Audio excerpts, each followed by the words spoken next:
right. Well, welcome to tonight's Life Changer of the Year Teacher Talk series. Thank you everyone for being here with us.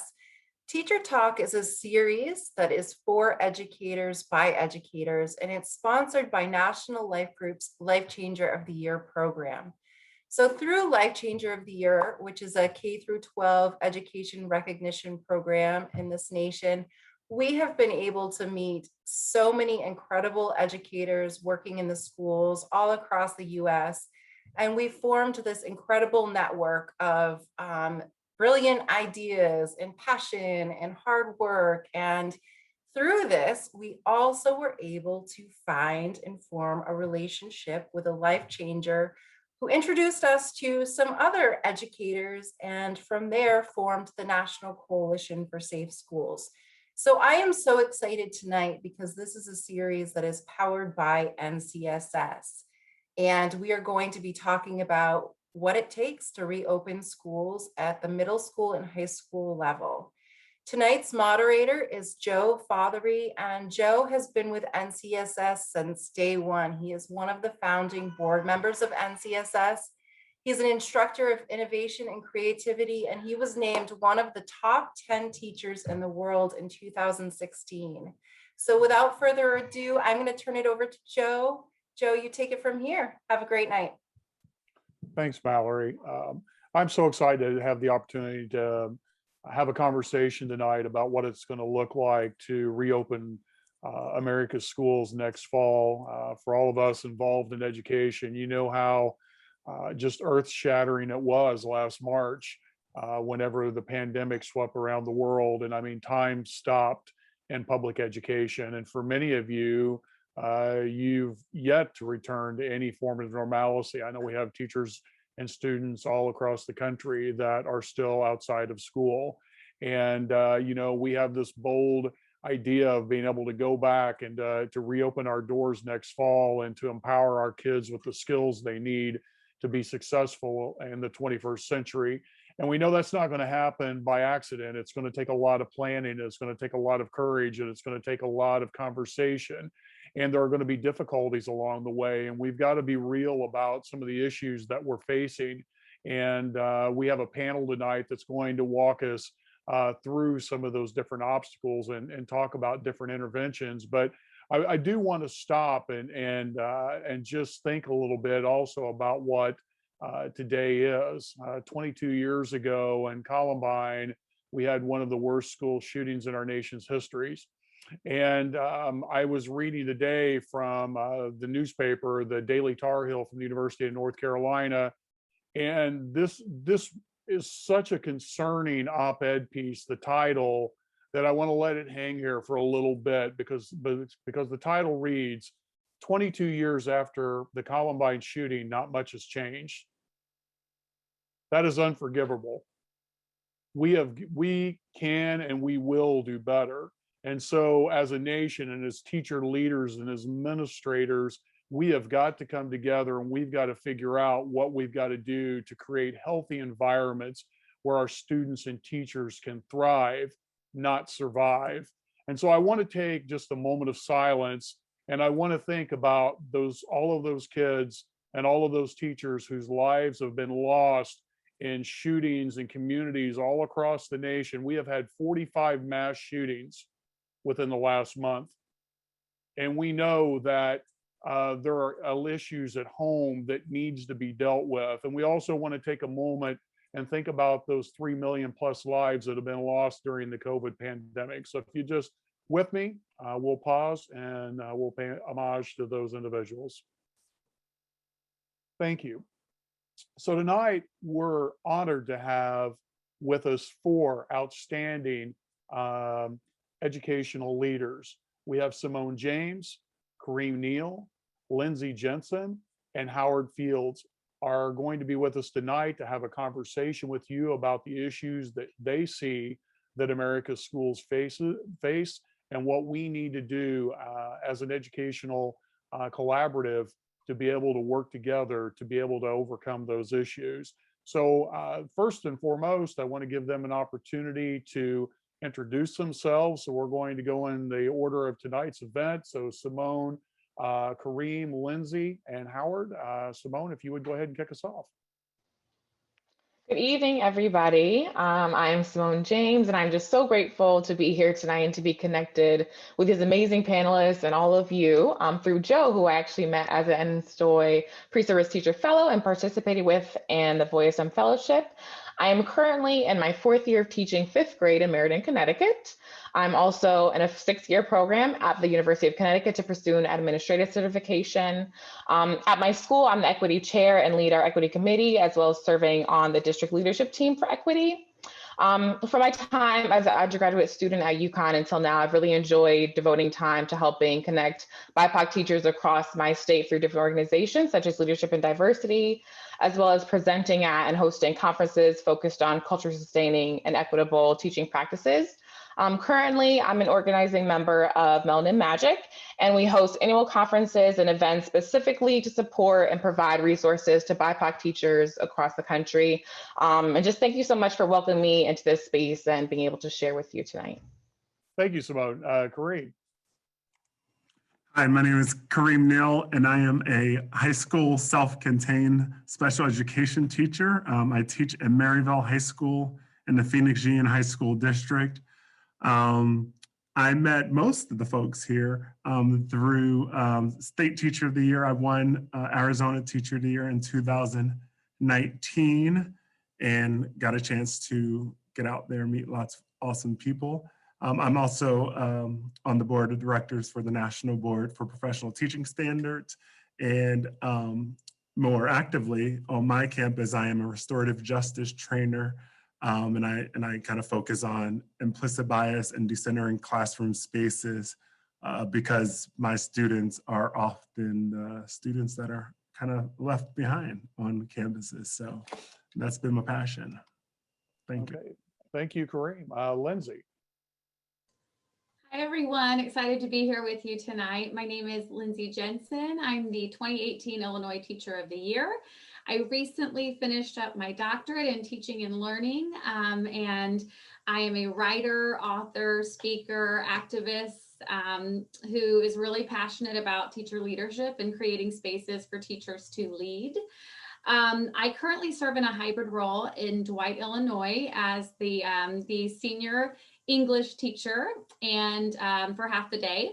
And then the other half part of my day is spent coaching and mentoring the most vulnerable population of teachers in our district. I was fortunate to rewrite our coaching and mentoring program, and I get to plan and deliver and invite all of my cool friends, including Kareem, to come and do great professional development for our staff. And I would not normally bring this up, but Joe will if I don't, so I'll beat you to it, Joe. I was recently named Bright Beams, one of Bright Beams' 21 Rising Women in Education, and I'm very passionate about educational equity and very excited for this conversation, so thank you for having me. Thank you, Lindsay. And Howard.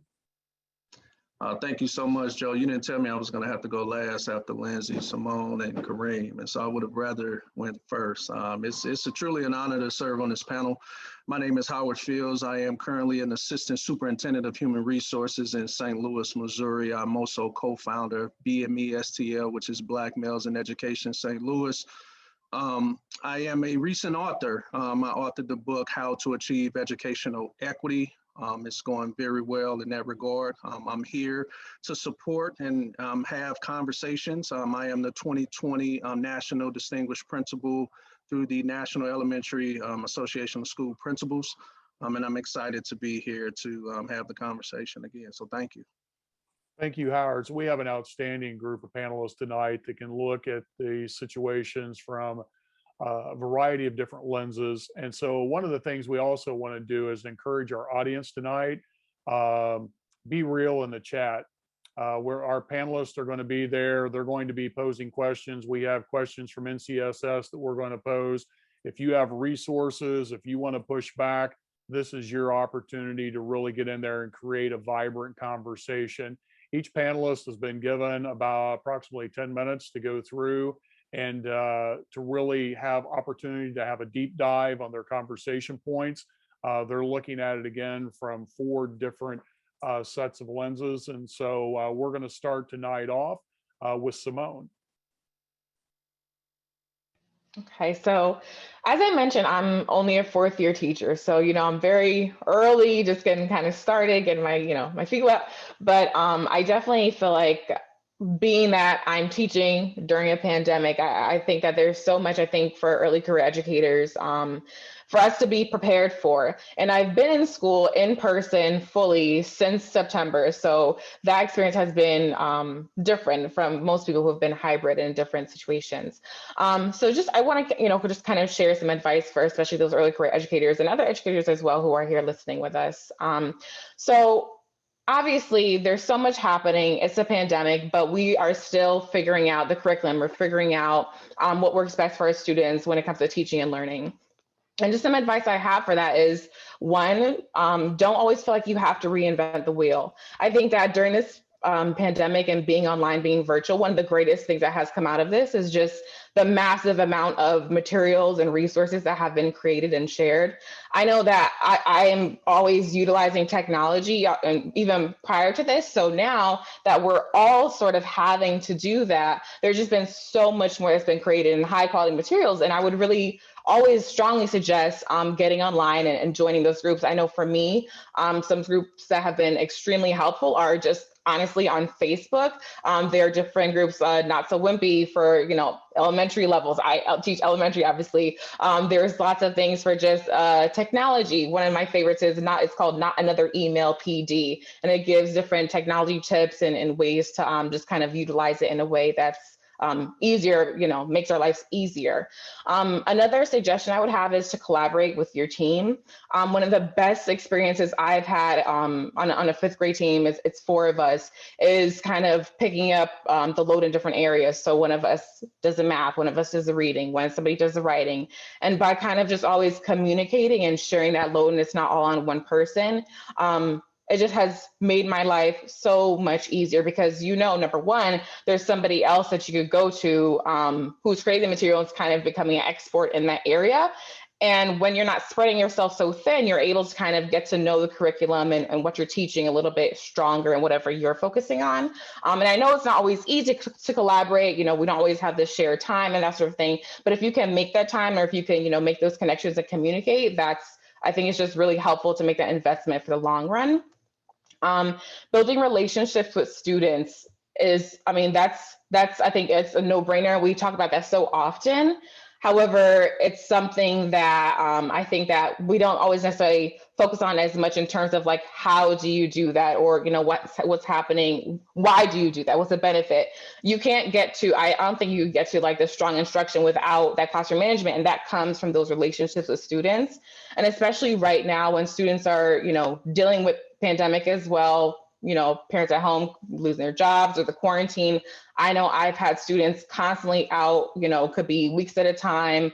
They're coming back to school from being in quarantine, and that's hard. That's emotionally hard. And it's been so important for me as a teacher to really just be talking to my students, getting to know them, outside of, the academics, outside of the math and the reading. Of course, all of that's really important, but just knowing what's happening at home and who they are just as people is just so key and so important. And right now we're in a kind of different situation because usually I would do things like lunch bunch with my students, or, we just spend that kind of like that special time together just to socialize. And now those things have changed. We can't necessarily do that. But I found just like sitting down and asking, how was your weekend? Sharing about my personal life with them, and allowing them to get to know me has just been so helpful to building strong connections and strong relationship with them. I also want to speak to self-care. I think that, for all educators, Simone, before we go on, can I have a quick question about this first part? I love what you're saying, but how did you, as a early career educator, how did you develop your leadership skills to have the courage to go ask another teacher questions? Because that's showing vulnerability on things, and a lot of people are afraid to do that. So what advice could you give to early career educators to do that, or administrators to help coach young teachers to do those things?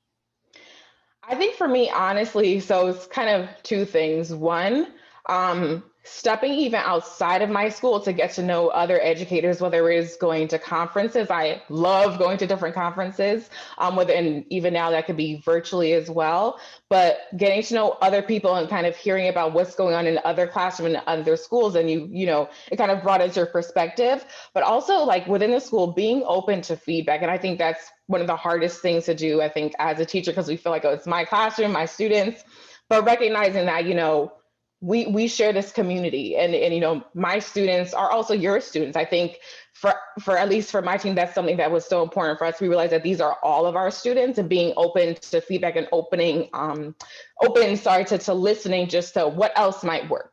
At the end of the day, I always want to do what's best for my students, and if that's something different from what I'm doing, that's okay. I'm open to it. You figure out what might work better, and just realizing that you don't always have the answers, right? Or, like I said, I'm early career, so I'm still learning, and just being willing, I think, to recognize that I don't have all the answers. I don't know everything, and I'm only going to learn if I'm open to that feedback and open to suggestions. Is really, modeling that, being lifelong learning that we talk about.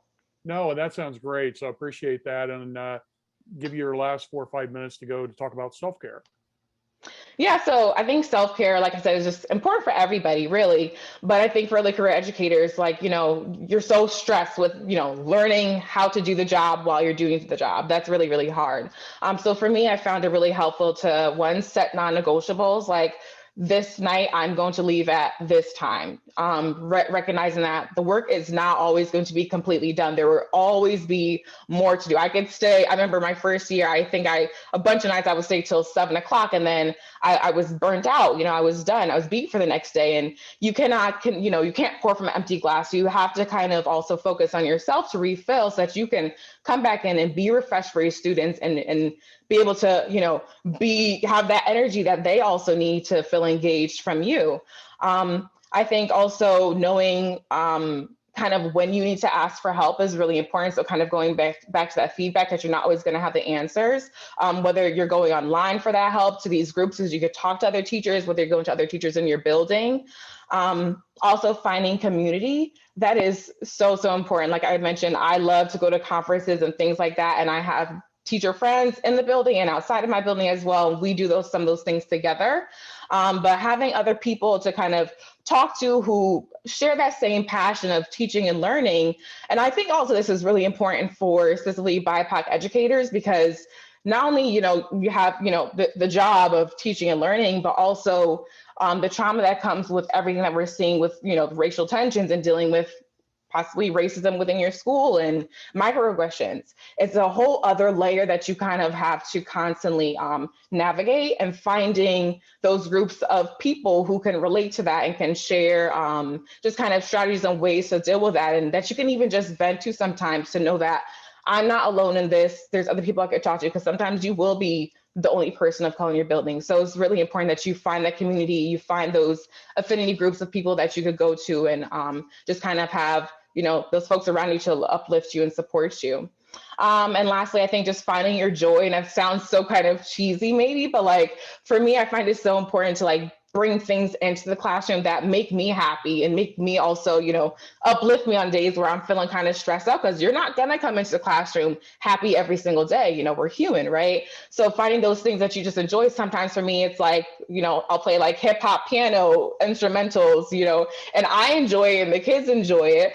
They know I love elephants and corny jokes and things like that. And, just little things that make you laugh, that make you happy to also be there, because, students learn and enjoy being with people who, seem content and happy, but like I said, we're humans. So I think it's really just important to find ways that you're also, checking in on yourself and maintaining your happiness and joy, as well as, of course, you're looking out for your students, but it's really important to be looking out for yourself as well while you're doing this job.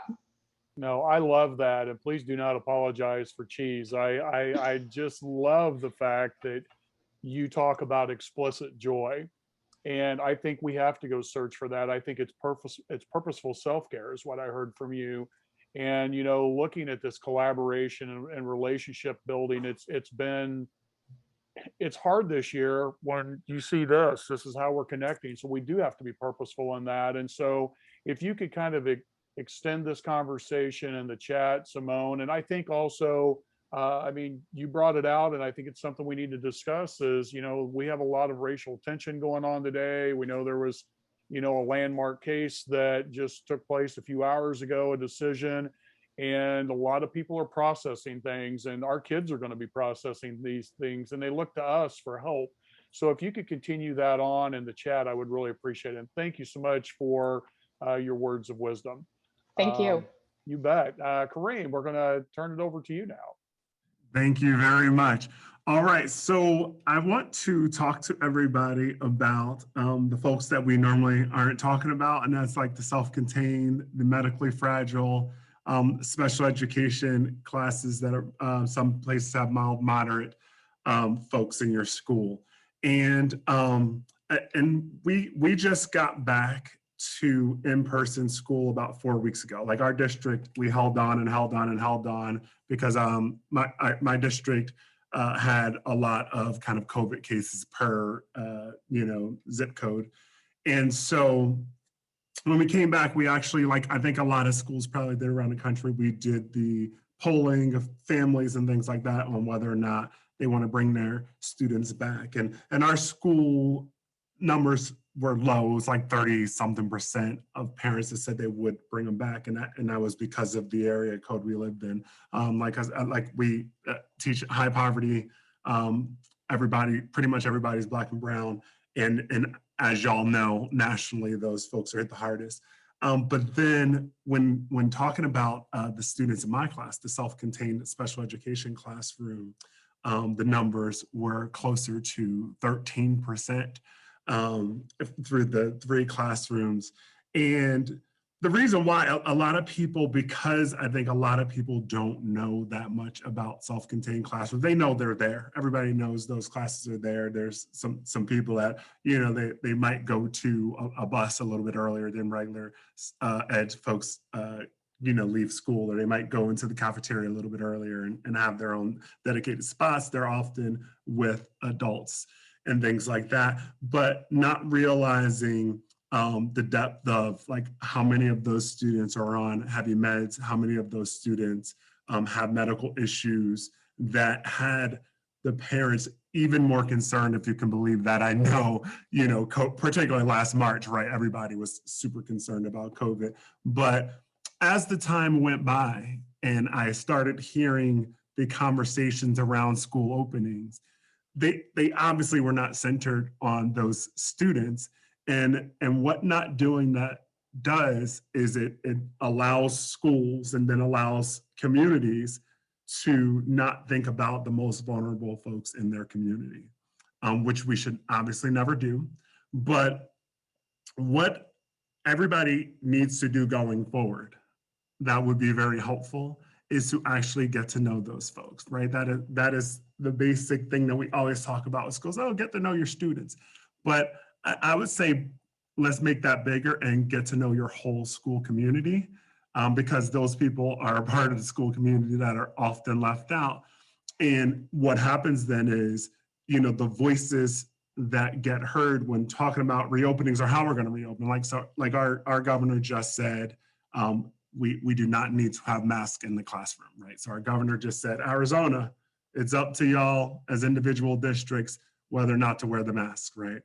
And when that happens, there's no way that he could have been thinking about students who are medically fragile, who are in special education classrooms, because you just can't make that decision right now, right? Where numbers are actually climbing a little bit in almost every state.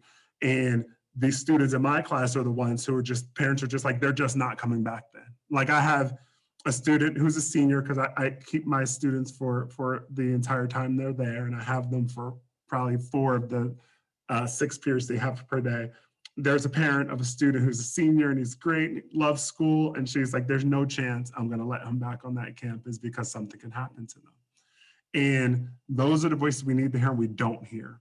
So I'm gonna talk about what I talk about a lot with people, and that is kind of getting to know your full school community, so that there'll be other people other than just, because the classrooms are small, right? My classroom, I have 15 students and it's me, and there's 3 Paris who work in my classroom, and then some parents, and that's it. and my school is 3,000 people deep, right? So we need way more voices saying, hey, there's these classrooms in our school that, you know, we need to consider that there's a lot heavier medical issues going on that we need to consider, right? And so what I did on my campus is I started talking to teachers about kind of having me visit their classrooms, them visiting our classroom. So what you'll see in schools around the country is you'll see lots of times regular ed teachers will invite in special education teachers in classrooms for a day of like arts, crafts, something like that, some fun games, right? Well, I always say what needs to happen is also these regular education classrooms need to come and check out self-contained classrooms and see what's going on in there and see what their students can learn from, so we all feel like peers. Because otherwise it's this disjointed situation. Like the students in my class are often looking up to their peers, and that really shouldn't happen, right? They should both be learning together. And when teachers start coming into my classroom and I say, oh, you could tell your students to ask some questions about some of the social emotional things they're seeing and some of the things that they're seeing that's not happening in your classroom, so that my students understand that they are being learned from as well. And when that happens, it becomes hard for the community to forget about them. And that is like the major thing that I want to see happen on campuses in the fall, is that self-contained classrooms aren't forgotten. That when a school is making that decision to say, oh, okay, let's decide whether or not we're going to wear masks, they keep in mind those classrooms, and they're not going to keep those in mind if there's not a larger amount of people who are thinking about the students.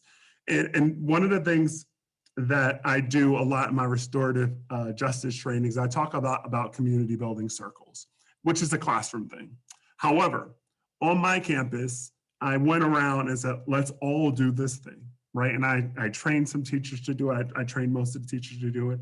And once we started doing it, what happened was there was this shared thing. So then a classroom could come into my classroom, and despite the fact that they might be an AP class and they're doing their circles, when they come into my classroom, we do circles. It's kind of a school-wide thing.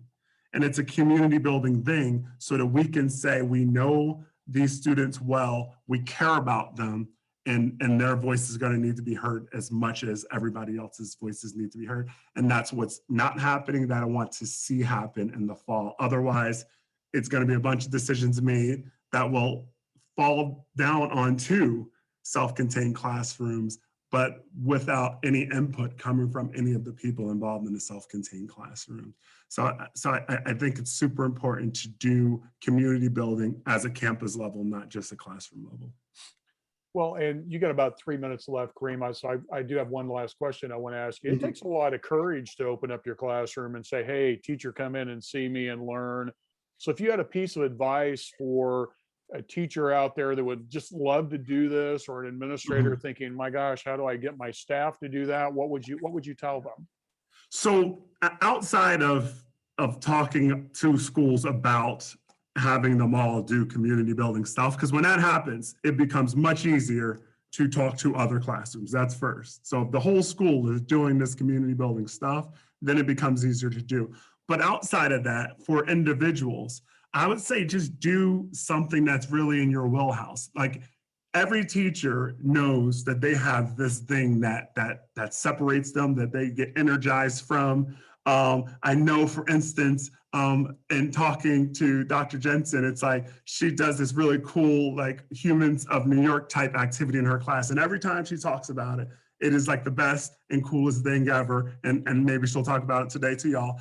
And with that day, right, if she said, hey, come check this out, because she's so proud of it, she would feel comfortable having people in because she knows that's in her wheelhouse, right? And I would just say that, like, when you know you're doing something awesome, that would be the exact perfect time to say, hey, let's invite in other classes, and don't just have it be the self-contained classrooms. Invite lots of people in. It should be a sharing type situation. I do think if your campus becomes a true community, then the sharing will become easy. But you can be the start of that. You can say, you know what, I'm gonna do this cool thing, and I'm gonna invite a couple of classrooms in, or I'm gonna invite one classroom in if I don't have the space, and slowly build that up so that all teachers can say, oh yeah, I think y'all need to see this thing that I do in my classroom as well, because I love that. I think that's the best way, outside of kind of just fully making sure your campus, they're all doing community building things. I think community building circles is the way to go. No, thank you so much. And I guess I would have maybe one additional thing I would encourage people to think about is this is not a time for people to be shy. We're in the middle of a pandemic, and we've got to have teachers that have courage, and we need heroes that lead with humility. And so I would just encourage all of us to think about that. There is not a person on this call that I can't learn from. And so I have to be willing to go and ask for assistance. And that's the first thing, is I got to humble myself and look in the mirror and say, Joe, you don't have the answers to these things. So you need to go find people like Kareem and Simone and Lindsay and Howard that can help me with that. And you know what? If they don't have the answer, they got people who do. And so that's a real sign of leadership, I think, is we always think about leading from the front, but sometimes it's leading from the back. Really quick before I go, I know my time is up. I saw just a couple people talked about it in the chat, and I wanted to drop in. All schools should be thinking about compensatory services for special education. So what it is and it's out there, it's a national conversation's happening, but what's happening is they're saying what services were unable to be completed during quarantine, that we can try and make up the time, whether it be summer school, whether it be after school, whether it be in school currently. Also, just check. You can do that on your own. Say, hey, are we doing anything with comp services for special education? It's super important topic, and I'm going to dive into chat in that. Thank you so much. What a great conversation, because I think it's very easy to say we forget about the most vulnerable. I don't know how that happens, but it does. It's just a fact. And so we're calling it out. And for all the people online, we just really make a checklist, and that ought to be number one on your checklist, is how do you ensure that doesn't happen? Lindsay, we're going to turn it over to you, as I know you've got some great conversation to share as well. Well, I hope, I don't know, but so much, when you're on these panel discussions and you're not really knowing how everything is going to align. And then Simone and Kareem, Kareem brought up the Humans of New York thing, which speaks so much to what he was talking about with collaboration, but also to what Simone was saying about how relationships are at the foundation of everything that we do, and the power of vulnerability. Full disclosure, I did not come up with that activity. I went and watched another teacher, Sarah Brown Wesleyan, who's amazing, and saw her doing this and was like, I want to do this in my classroom. So I consistently say throughout this school year that teachers, we are each other's greatest resource, and that collaboration, that vulnerability is key in trying to make very nuanced, complex decisions about what's best for kids in the midst of this pandemic. I really wanted to touch first on two things, but the first being SEL, which is a really hot buzzword in education right now. And I think pre-pandemic, I've seen SEL done really well, and then I've seen it also done in isolation, where schools approach SEL and social emotional learning as a Friday assembly once every quarter, and that's just not an authentic way to do it. SEL and content and curriculum, those should not be, taught in isolation. If we're really doing SEL and really making a commitment to the mental health of our students and our staff, we need to be really intentional, especially this year as we make very difficult decisions about what going back to school should look like. We need to be proactive and think about how we're tackling that. And so I always say that SEL, it's more than a buzzword. One of the things that keeps me up at night is the fact that so many of our students who haven't been in school in person this year have not been afforded the typical support systems that a typical school day offers. And so undoubtedly, we are going to see the effects of that when students return to our classrooms. And so one of the things that I think about is, what are we doing this year to be intentional about preparing educators to be trauma informed and to recognize, how are our students doing and what are we doing to equip them with the necessary resources to be all that our kids need and deserve when they return to us. I also think about, one of the things we did this year in my building that I'm really proud of I led this initiative to, you can't have one person leading the SEL initiatives in your building. It has to be a collective team effort. And so we did some work through Instoy, we did some work through National Lewis, we did some work, we took a course through the Curriculum Center of Redesign with Catherine Bassett and Kristen Record. And basically we had weeks of training where we have been training teachers to lead these initiatives in our building. So they're getting training on SEL, they're getting training on being trauma informed. Two other names I wanted to mention around the work of trauma informed practices. Matthew Portell out of Tennessee is doing incredible work in the world of trauma informed practices. He is a teacher turned administrator who has just revolutionized his district. And in addition, Jonathan Jurovich out of Ohio is a teacher who is doing incredible work around SEL and has been for years. So I really think about what are we doing to prepare our teachers and how are we being intentional about preparing them and providing them with the resources they need so that we can be all that kids deserve. In addition, Joe, you mentioned earlier the anniversary that is today. And, when I think about school violence and I think about the weight of this anniversary, if we're not talking about SEL and we're not talking about mental health after this year, by golly, I hope that people are making it a priority now because I think it's such a preventative measure of violence and tragedy, and we need to be talking about it. And the other thing I wanted to talk about, which I always say, and it's a redundant term, teacher leadership, because I don't know a teacher who isn't a leader, but I'm always an advocate for this, but now more than ever, we need to be creating spaces for our teachers to lead. I have heard horror stories in the past year about transition team meetings taking place, meetings where teachers weren't even included, weren't even provided a seat at the table, weren't asked about their opinions or their concerns, weren't valued, weren't acknowledged and valued for their educator expertise. And so I've also heard horror stories about transition teams where teachers have been on these team meetings, but they go to a board meeting and then they make their recommendations as the experts they are, and are completely ignored. And the weeks of their summer that were spent contributing to these very tough, impossible decisions about what going back to school should look like to make school safe for all kids, their recommendations have been completely ignored, thrown out, and replaced with whatever non-educators think is best for kids. So I think we need to value educators and their expertise. And we need to create spaces for teachers to lead. I think that's really, really important. And we need to listen. We need to listen to the expertise. We need to listen to teachers when they talk about their concerns and the challenges that they believe they'll face. And we need to make sure that we are including teachers in the tough decision making that undoubtedly will occur when kids return to us. So those are my big concerns. SEL, are we really being intentional about preparing to equip teachers and to be all that our students deserve?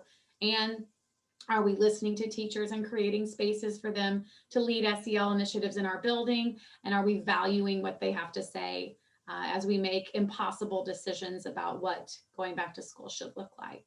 So Lindsay, I got a really important question for you, because I think teacher leadership can be a very scary proposition for one, teachers, because they don't see themselves as leaders in many cases, and then also as administrators, not because administrators, and Howard can relate to this in a little bit if you'd like, but not because they don't want teachers being leaders, but typically in the past, the buck stopped at the administrative desk. We need all hands on deck.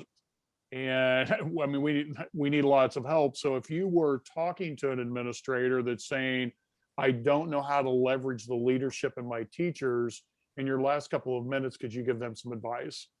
Oh, definitely.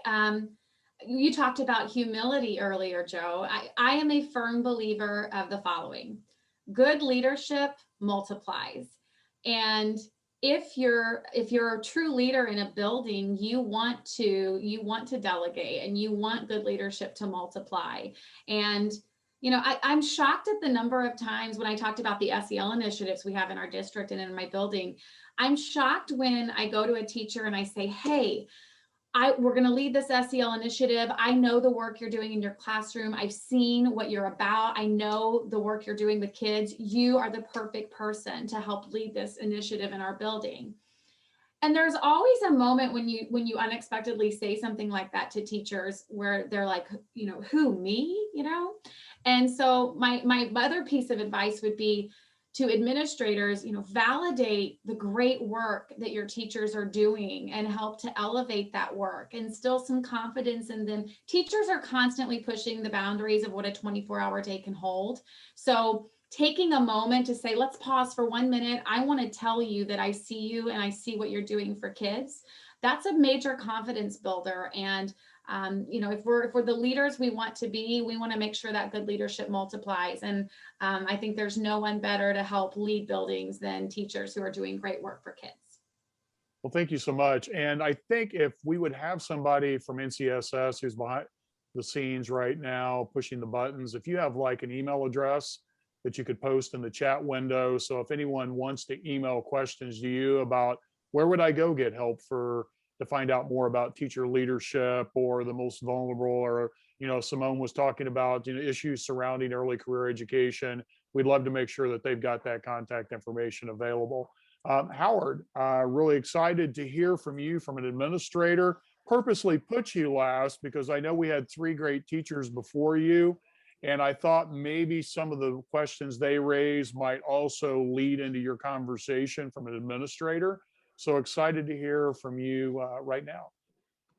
Well, first and foremost, thank you for having me. I know I had a chance to meet all the individuals on this panel, but it didn't provide justice. So I want to start off by letting everyone know that we are hiring, as I'm in HR right now. And if you ever want to relocate to St. Louis, I'm pretty sure we can make something happen.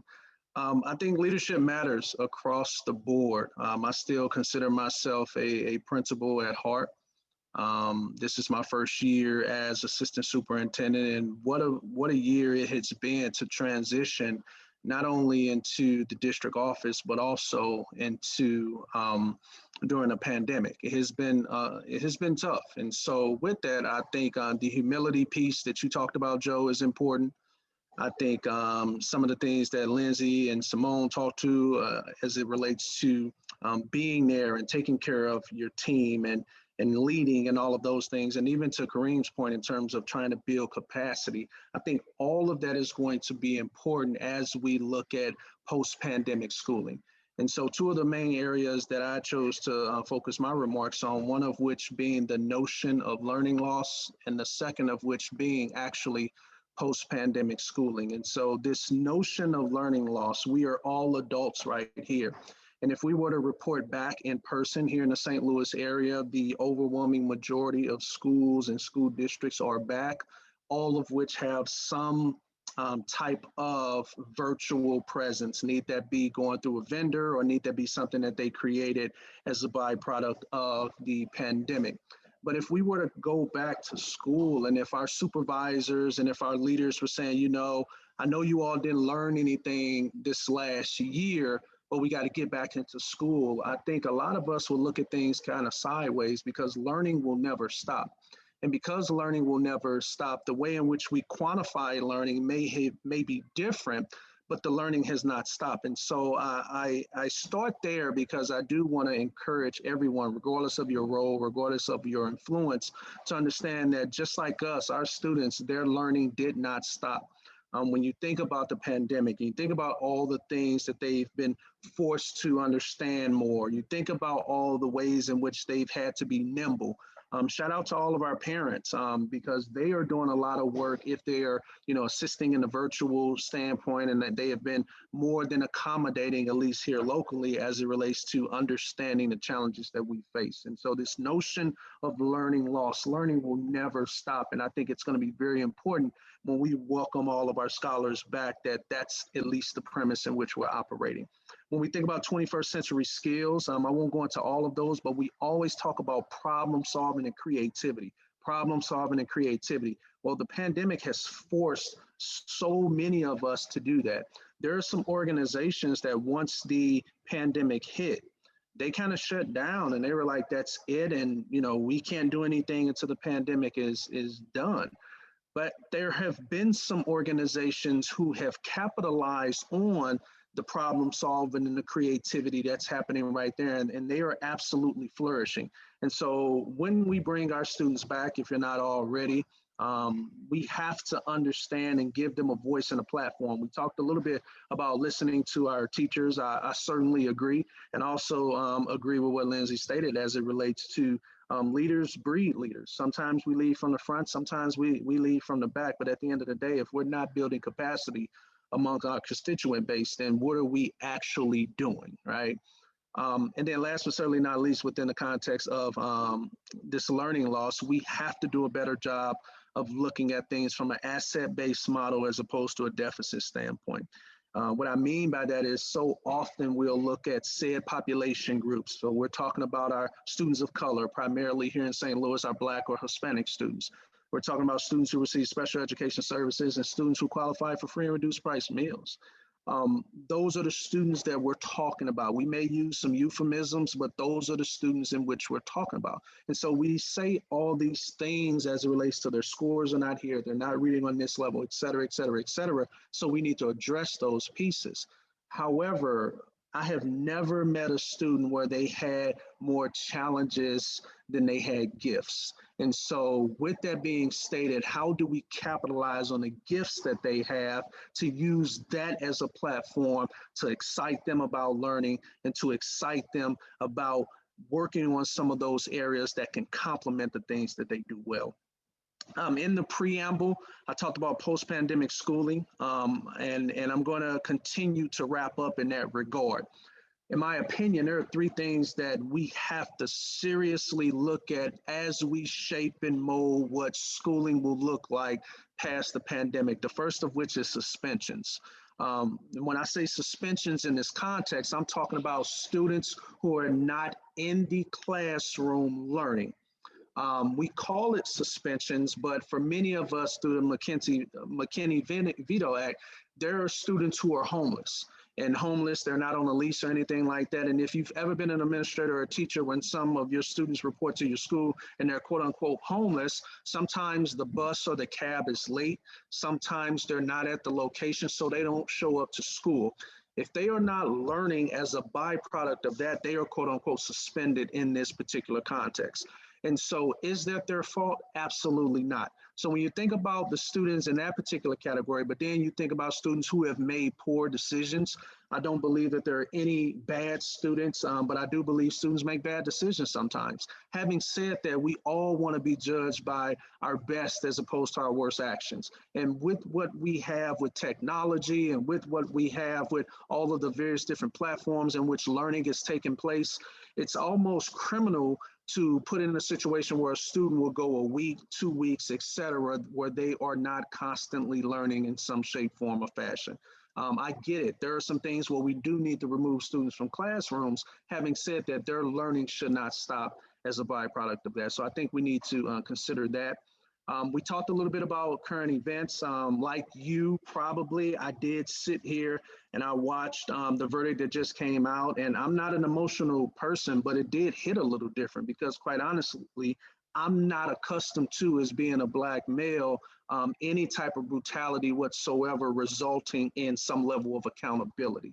Now, that's a topic that if in fact I'm passionate about, I would not want to show up to school the next day and I'm excited, I want to talk about these things, and the school basically slams the door and say, we're not going to talk about that because that's not a safe topic, or we are not, able to deal with that. How are we able to capitalize on the learning or the relevancy in our students' day-to-day lives that they would like to discuss? And the next point really gets into that when we talk about anti-hate and anti-racism and the things that are going on in society.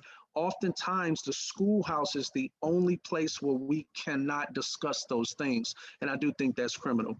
And last but certainly not least would be a curriculum and instruction overhaul.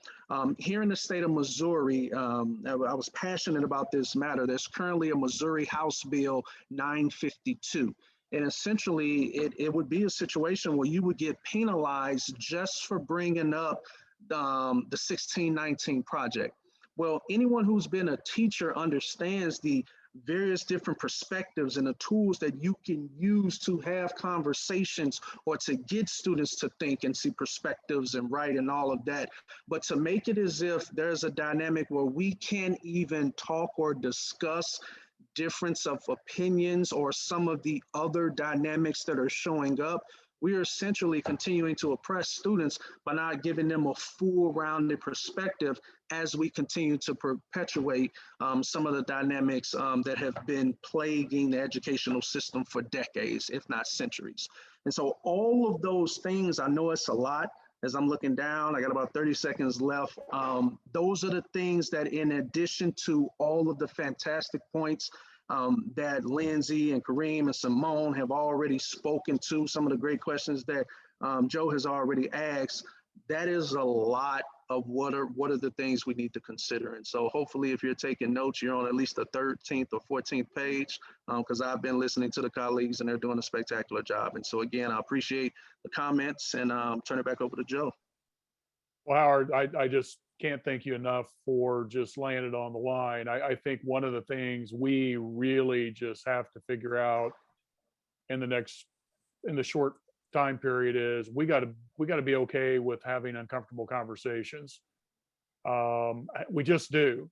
And this country, our kids, the citizens that live in it, they deserve people who are brave enough to have those conversations. And they're going to be hard to have. Those waters are muddy right now, but I think if we come into them with the right heart and we know that we're all trying to get to the same place, that's where it starts at. So again, I look back on teacher leadership because so many teachers are going to be watching this. I would encourage for those of you that are trying to figure out how to grow your leadership skills, reach out to these panelists on here, reach out to myself, reach out to NCSS. We'd love to have conversation with you. From the administrative perspective, I appreciate leadership like ours because I don't see it all the time in schools across the country. It's great to have somebody like him that's got a vision, that he understands. He's got great teachers that have input. He has parents that have input. At the end of the day, a lot of decisions stop with him, but he doesn't make the decision by himself. He's out there crowdsourcing all the time. I do have one other thing that I want to add to this, because I think you really raised this point well, is the future of work has changed. And a lot of companies did shut down and, they've waited and tried to figure out how to go through this. A lot of them have not. And we can look at the world in automation. We can look at a lot of jobs that are going to be changing in the next 10 years. We need to be having very serious conversations right now in our schools about, do our kids have the skills? Have we empowered our teachers with the training they need to be able to have these conversations? Do they have the SEL and mental health training to be able to be prepared for these things? And I'm going to say right now, and a lot of people are not going to like what I've got to say, most of our schools across the country are not prepared for these things. It doesn't mean we don't have the ability to do it. It just means we're not there yet. And so what I would appreciate is those people who are brave enough to do that, be transparent, be willing to share what you're doing so the rest of us can learn from you. So we're going to have a lightning round to be able to wrap things up. And so I'm going to come back to each one of our panelists. I'm going to give you just a moment to think about if there's anything that you left out or something that another panelist had to say. What you got about a minute to come back and really share the heart and soul of your conversation. So Simone, I'm going to start back with you and see what you got in your mind. Well, one of the things that I'm thinking about right now is just the importance that was mentioned of giving our students the space to discuss all these things that they're seeing. So kind of going right along with the piece of, everything that they're seeing racially in the SEL. I think that it's so important that we recognize that even if you as an educator are feeling uncomfortable talking about it, That doesn't mean that your students aren't experiencing it. That doesn't mean that your students don't have questions or are uncomfortable. It's a lot and it's heavy. And if it's heavy for adults, we could only imagine what it's like for them if they're still trying to figure it out, still trying to process it. And I think that even if you might feel like you don't have the words yet to discuss it, or if you feel like, you don't have the knowledge to be able to, I think as educators, we care about when students come in and they haven't eaten, or if they're feeling sad that day. I think it's just as important if our students are coming in with questions about, everything that they're seeing, and they're trying to figure out what that means for them, especially, for our Black and Brown students. I think we really have to be intentional with giving them space to have those conversations with classmates, have those conversations with you, and bringing in, if it's just books or resources, because there's been millions of book lists now created to be having conversations about race with students. And so I think there's so much out there. It's almost, in my opinion, at least, there's no excuse to not be giving that space to students. There's no excuse to not be at least bringing in some of those resources that have been created to educate ourselves and also, educate our students. So that's really the main thing that's on my mind.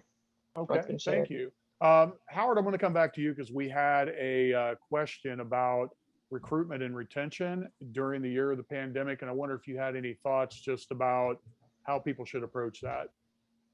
Yes, your best recruitment tool from my experience has been retention. There's a plea here in the St. Louis region where there's a lot of conversations about diversity and trying to diversify the field and all of that. But one of the things we talk about is providing voice across the board. And so when people leave the organization, we provide these various different exit surveys, and we tell them to be as real as possible, or as the kids will say, keep it 100.